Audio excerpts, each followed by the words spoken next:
हाँ जी बालू को सुप्रभात, नमस्कार, राम राम, प्रणाम। कैसे हाल चाल? तो चलिए बालू को करते हैं अकाउंटिंग रेशियो का एक बेहतरीन सवाल हमारे पास क्या, from the following information calculate debt to capital employed ratio. तो क्वेश्चन काफी हैवी लग रहा है दिखने में, लेकिन हम सबसे पहले क्या लिखेंगे सर? हम सबसे पहले फॉर्मूला लिखेंगे। तो बताइए फॉर्मूला हमारे पास क्या है? तो देखो, जब भी फॉर्मूला है debt to capital employed ratio का, तो नाम में ही फॉर्मूला है। तो debt to capital employed ratio का फॉर्मूला हमारे पास क्या होता है? डेट। डेट का मतलब क्या होता है हमारे पास? Long term debt divided by capital employed. और कैपिटल एम्प्लॉयड का फॉर्मूला हमारे पास क्या होता है? Share holders fund plus non current liabilities, या फिर आप उसको डेट प्लस इक्विटी भी बोल सकते हैं। अब क्वेश्चन में देखिए डेट कहाँ पे दे रखा है। तो अगर आप डेट को देखें तो आपको लास्ट में कुछ दिखाई दे रहा होगा, 8% डिवेंचर। बिल्कुल सही, डेट का मतलब लॉन्ग टर्म डेट ही तो होता है। हाँ जी।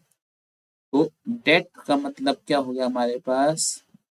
8% डिबेंचर्स हो गए। हाँ जी, 8% डिबेंचर्स हो गए, जो कि कितने के हैं आपके पास? 36 lakhs के हैं। बिल्कुल सही। और मजे की बात है, कैपिटल एम्प्लॉयड आपको ऑलरेडी दे रखी है क्वेश्चन में। फर्स्ट लाइन में कितनी दे रखी है? 87 lakhs दे रखी है। मतलब आपको दोनों ही वैल्यूज दे रखी है। जब आपको दोनों ही वैल्यूज दे रखी है तो बस सिंपल फॉर्मूला में लिख दो। कितना आएगा? 36 lakhs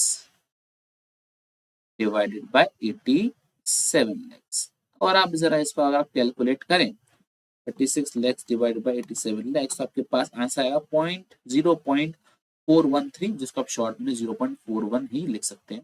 तो 0.41:1, तो ये आपका आंसर हो जाएगा। आई होप बालों को आपको एक बहुत बेसिक सा सिंपल सा सवाल समझ में आया होगा। बहुत बहुत धन्यवाद।